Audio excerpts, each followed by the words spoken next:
How's the royal family?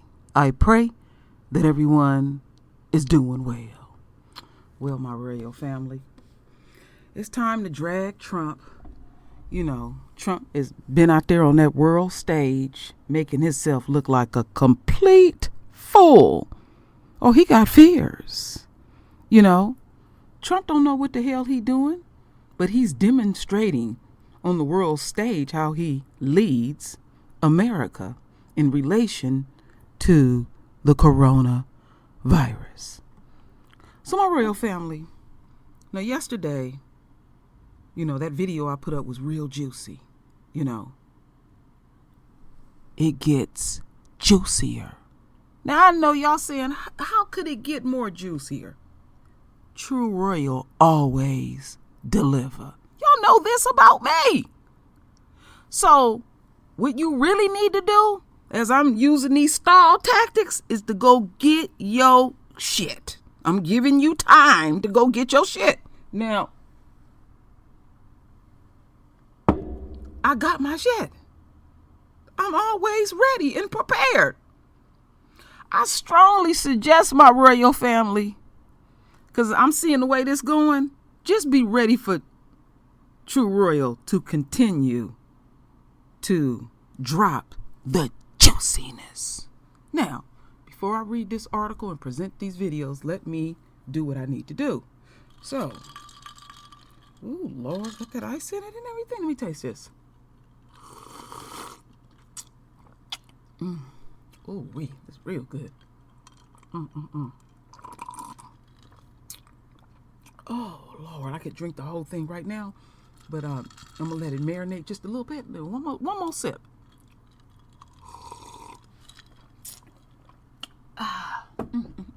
So, I must read this article to the royal family. See what we got going here, my royal family.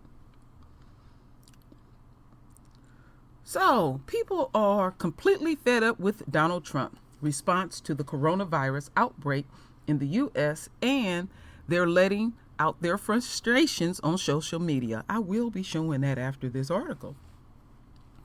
Ever since the coronavirus reached the U.S., Trump has either downplayed its seriousness or he spread misinformation about the virus and how it's being treated. For example, according to Vox, in his visit to the Center of Disease Control on Friday, Trump said, as of right now and yesterday, anybody that needs a test can have one. That's the important thing, and the tests are all perfect. That is not true. The coronavirus tests face three main problems. First, the batch that was distributed in February is believed to have had a problematic reagent, leading to inconclusive results. Once this issue was corrected, there was still not enough infrastructure by the CDC to test all the kits that had been sent out, which led the center to open up testing to state-level facilities. There's also still a lack of tests to go around, contrary to what the president said. Various states have been urging the CDC to release more test kits for COVID-19 and has chastised the government for its slow response in making more tests available. Meanwhile, each day the number of coronavirus cases is rapidly increasing. For example, in New York State, which had 111 coronavirus cases as of Monday morning, the demand for testing couldn't be met on Friday because they didn't have enough tests. The New York City Deputy Mayor for Health and Human Services, with multiple positive cases, NYC needs maximum testing capacities to enable successful implementation of the public health strategies that best protect New Yorkers. In a letter Friday requesting more test kits, the slow federal action on this matter has impeded our ability to beat back this epidemic, more like a pandemic, because it's going to be all over the United States way before the end of this month. On Friday, Trump signed a bill allowing $8.3 billion in emergency funds to fight the coronavirus outbreak. The measure passed by Congress is supposed to include $2.2 billion for health agencies to prepare for and prevent the spread of the virus in the United States, along with more than $3 billion for vaccine research. Time will tell if the measure will outweigh all the misinformation and self-praising Trump has done in light of his new epidemic.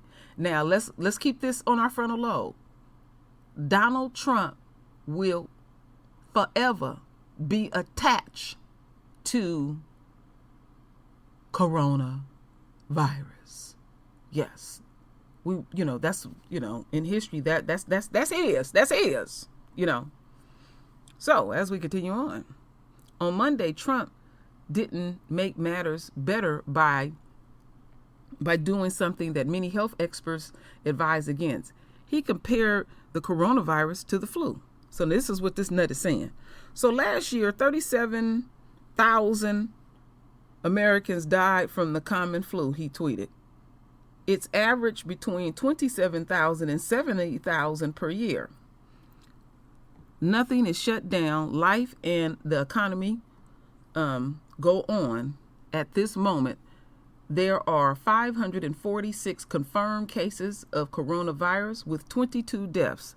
Think about that. According to the NBC News, health experts said the flu is reasonably predictable, while the coronavirus and the COVID-19 still has many unknown elements. Scientists are still trying to get a hold on all the details of the virus and its mortality rate. Along with health issues, the coronavirus is also causing economical concerns. For example, according to CNN, stocks plummeted on Monday as worried about the global virus continue to grow. According to The Hill, stock market started to plunge as early as late February, and even then Trump tweeted, "The coronavirus is very much under control in the USA. We are in contact with everyone. All relative countries, CDC, and World Health have been working hard and very smart. Stock exchanges start to look very good to me." Trump, please, you trying to convince yourself? Meanwhile, Trump's coronavirus task force is led by Vice President Mike Pence, a man who failed in his response to public health crisis while acting as governor of Indiana, according to the experts. You can take your own precautions to the coronavirus by checking out the CDC recommendations, actions here, and you can enjoy some humorous response to Trump's coronavirus rhetoric below. Okay, so let's see what's going on. Let me get a little sip. This shit is funny to me. So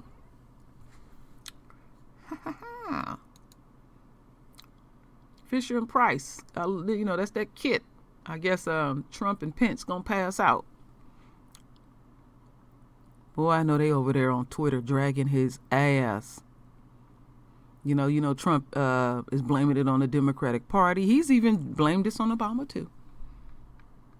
Oh, this shit is funny. That's funny.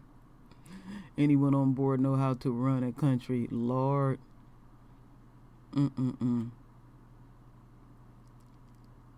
Trump is going to use coronavirus ban as a justification for his racist travel and immigration ban, isn't he? Oh, now this blows me back. Now that is classic. Okay? They showing the coronavirus, and then they showing them folks wearing them hats talking about they gonna make America great again. Oh, I love that one. That is classic. All right. People are continuing to pass. And that's up there, that nursing home. I think is that the one, yeah, up there in Washington. They've been getting a lot of cases up there in Washington. So y'all have already seen that. Ooh, Trump. You all up in your shit. You know. Really, Trump? Okay. Yeah, this is true. I don't give a shit about you. You touching your face, Trump? They tell you don't do that. You down there at the CDC trying to micromanage people. You know, you think you can control it. No, you can't. No, Trump. Wow. I'm loving this. So, let's get into this first video. Y'all ready for this? Wow, that's all I'm going to say. The congressman, he was in the presidential limousine with the president driving to the airport in Florida, then aboard Air Force One. I've been on Air Force One. I don't know if you have, but it's, you know, it's a big plane, but it's relatively tight quarters on Air Force One. How concerned should the president be right now that he was in contact with someone who was in contact with another? Okay, my royal family, I want y'all to look at that. 4 congressmen self-quarantine after contact with coronavirus patient. One rode on Air Force One. Juicy. I told you I was going to deliver, my royal family. We're going to find out who these 4 people is. Another individual who actually came down with coronavirus. Well, you know, I think it'd be a much bigger concern, obviously, if Matt Gaetz was diagnosed as actually carrying the coronavirus. There's obviously a concern that he was potentially at risk because he came in direct contact with this other person. So now we're talking about second generation spread potentially, but we don't know, in fact, if he has it. I mean, I'm talking about Matt Gaetz, whether or not he's at risk clearly, but it's I think a big difference as to whether or not he actually is diagnosed with the virus versus not.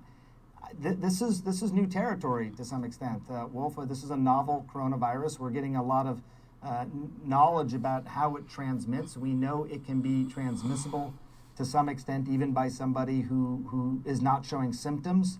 So I think it'll be curious to see if they are doing testing, doing some sort of regular testing on these people in quarantine and figuring out if any of them are positive, including the congressman who was in close proximity to the president. But right now, I don't know that there's more that you can say about that or that you would do anything differently based on what I'm hearing so far. Okay. So, he mincing his words. It's surreal. I'm seeing particularly the biggest game of the... Okay. So he mincing his words for a reason. This doctor is mincing his words. And we're going to get deeper into it and you'll fully understand. Now, Matt Gaetz. Okay, Matt Gaetz. Keep that on your frontal lobe. Let me refresh this so you can get all the juiciness. All the juiciness. Okay. Adding to the urgency on Capitol Hill this afternoon, 2 additional Republican congressmen will undergo self-quarantine out of an abundance of caution. Matt Gaetz and Doug Collins joined Congressman Paul Gosar and Senator Ted Cruz in making that decision. All of them seem to have come in contact with a CPAC attendee who tested positive for the virus. You might remember Congressman Gaetz made light of the virus last week by wearing a gas mask on the House floor. That was before one of his constituents died of the disease over the weekend. The chairman of the group that hosts CPAC, Matt Schlapp, says he also interacted with the person who's infected and is now practicing what he's calling not quarantine, but, quote, separation. Whatever he calls it, Schlapp's potential exposure might put Donald Trump just 2 degrees of separation away from the virus. While the timing of events is still unclear, we do know Matt Schlapp shook Donald Trump's hand at the conference. All right, so let's hold up. George W. Bush appointed federal judge today. Hold up. So I want y'all to keep something on y'all frontal lobe. We're going to go back over that one. We're not going to overlook that one, so let's go back. Let me freeze it. And adding to the urgency on Capitol. So check this out. Matt Gaetz, okay? and others, someone died that he was around that had the coronavirus. So let me play that again. I ain't gonna stop it, but wait a minute. Okay. As we continue on. Hear this a second time. Keep that on your frontal lobe, what I just said. Hill this afternoon.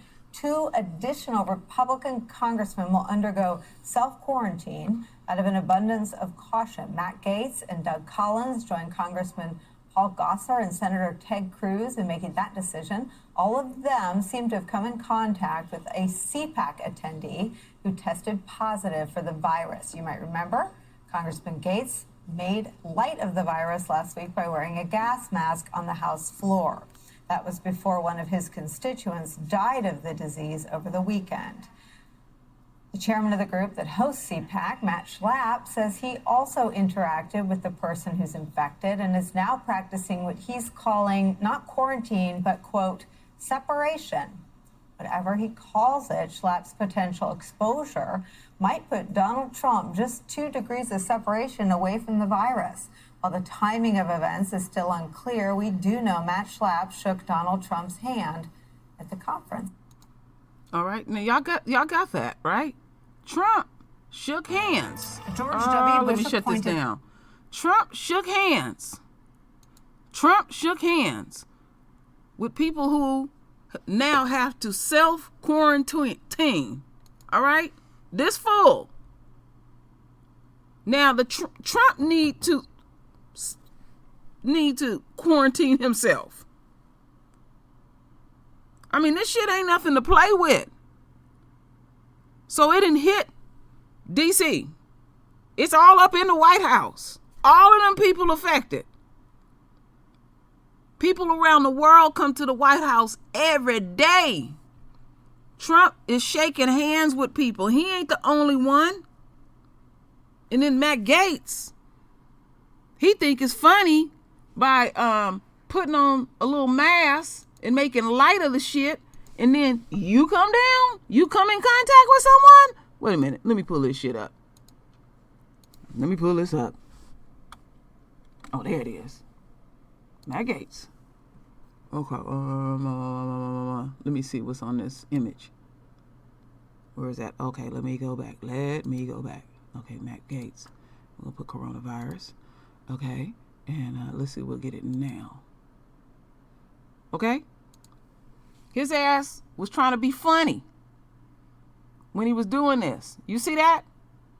Now he got a self-quarantine. So they always playing. Then, this other dude right behind here, he talking to, he didn't self-quarantine. Well, they're not self-quarantine. They're being told to quarantine.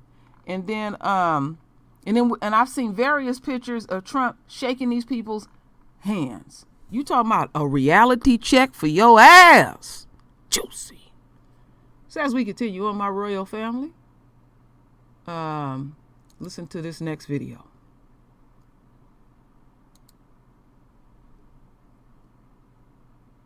Trump and his administration are resorting to misinformation, as well you've heard throughout the programs. John Avlon has our reality check, but first, here's some good advice from not only a doctor, but New York City's first Ebola patient. People need clear, concise, evidence-based messaging. And right now, I think people have this disconnect between what they're hearing from public health authorities and what they're hearing by a tweet. That was Dr. Craig Spencer at the CNN Coronavirus Town Hall. And as Ali said, he contracted Ebola in 2014, so he knows of what he speaks. And right now, there is a lot of misinformation about coronavirus. The WHO is calling it an infodemic, false claims and false cures circulating on social media. But adding to the misinformation are the President of the United States and key members of his administration. Since February 24th, when Trump tweeted that the coronavirus is very much under control in the USA, the disease has spread to 34 states with more than 550 cases, more than twice as many as just 3 days ago. So when Kellyanne Conway says something like this is being contained because the president took action. And Larry Kudlow says this. So far, it looks relatively contained. They're not leveling with the American people, and they're contradicting experts who point out that we are past the point of containment. But of course, tone comes from the top. Just look at Trump on Friday at the CDC, talking about the Grand Princess cruise ship with 21 people on board testing positive for coronavirus. They would like to have the people come off. I'd rather have the people stay because I like the numbers being where they are. I don't need to have the numbers double because of one ship. That wasn't our fault. But not having the boat dock doesn't change reality. Or how about Washington State, home to 19 of the country's 22 deaths to date, where Vice President Pence praised the governor's response? I told Mike not to be complimentary to the governor because that governor is a snake. A snake? This is a governor trying to contain an epidemic in his state. Trump has a tendency to make it all about him. Anybody that needs a test gets a test. The tests are all perfect. Like the letter was perfect. The transcription was perfect, right? This was not as perfect as that, but pretty good. Okay, he's comparing the accuracy of the coronavirus text kits to his call with the Ukrainian president that got him impeached. But there may be some unintentional honesty here because the call was not perfect, and neither were the tests. With the evidence that the early testing has been botched, with the administration admitting that just under 1,600 patients have been tested by the CDC so far. And as Neil Ferguson argues in the Wall Street Journal, the number of known cases in the United States must be off by at least an order of magnitude and more likely two, simply because of the disastrous shortage of test kits. Even the Surgeon General couldn't give our Jake Tapper a ballpark for how many tests had been conducted. But his credibility wasn't exactly enhanced when he said, "The president, he sleeps less than I do, and he's healthier than what I am." The president may very well sleep less than Adams, but it's hard to imagine a Surgeon General in his mid-40s is less healthy than an objectively obese 73-year-old. But in some ways, that's the problem, isn't it? Members of the administration contorting themselves to curry favor with the president and back up baseless claims, even when they're contradicted by the evidence. But panic doesn't solve problems, but we're always safer when we confront reality. Yes. And then there's President Trump. Every one of these doctors said, how do you know so much about this? Maybe I have a natural ability. Maybe I should have done that instead of running for president. And that's your reality check. Wow. Boy, Trump is on that bullshit. Trump is on that bullshit. He looked like a fool. Looked like a complete fool. Wow. So, it's going to be more. So, we have to keep in mind that these additional congressmen that have been exposed to the coronavirus, and then we got to think about the people that they were in contact, and those people were in contact with some other people, and other people are in contact with other people, and it continues to grow. That's it, and that's all. So all that rhetoric Trump is talking about and all of that, you have absolutely no control over this, Trump, and your ass is exposed. And then you see that coon, the Surgeon General, he's straight coon. I mean, he cooned out, you know. He got one of them Beckys too, so you know he gonna be in lock and step. You know, he's just nothing more than a near token. You know, he gonna do what they tell him to do. So the president have all these experts around him, and he's, you know, he got that high IQ, and he know more than everyone. You know, he said he's really smart, real smart. Well, remember this again, Trump. You are forever will be connected to the coronavirus. And the way you are dealing with it is atrocious. And all you worried about is your immediate situation. See, you see the importance of having him in office 4 more years while this country erode. Now, we have sense enough, my royal family, to look at this on a spiritual level. Now, I'll play and banter and all this, but I'm dead ass serious. There will be, now this is something I rarely do. I guarantee, again, I guarantee, as this earth heat up and those ancient diseases and organisms and all that stuff are released, as the earth heat up, we're going to see some diseases we never even heard of, known nothing about. So coronavirus, my royal family, is not going nowhere. If it do disappear, it's because of the divine hand. And this is spiritual.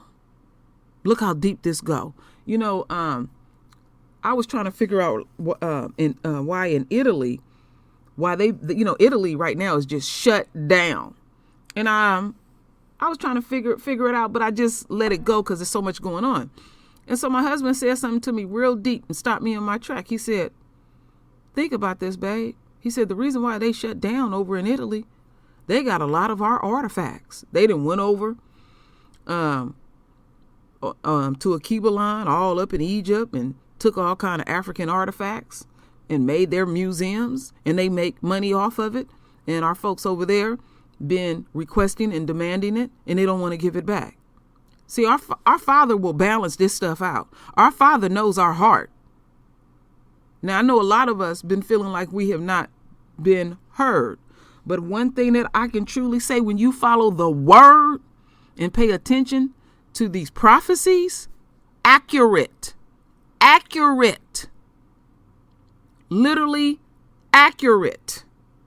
I cannot emphasize it enough how accurate this stuff truly continues to be. Our Father is beautiful and divine. So, we will continue to watch the enemy and the enemy's supporters erode globally. All the things that you did to the chosen ones will be atoned. Thank you, Father. I thank you to the depths of my soul. I truly, truly do, Father. So, my royal family, render your voice with your beautiful divine words. And as always, my royal family, I thank you for your love. I thank you for your support. And with that said, Ashe.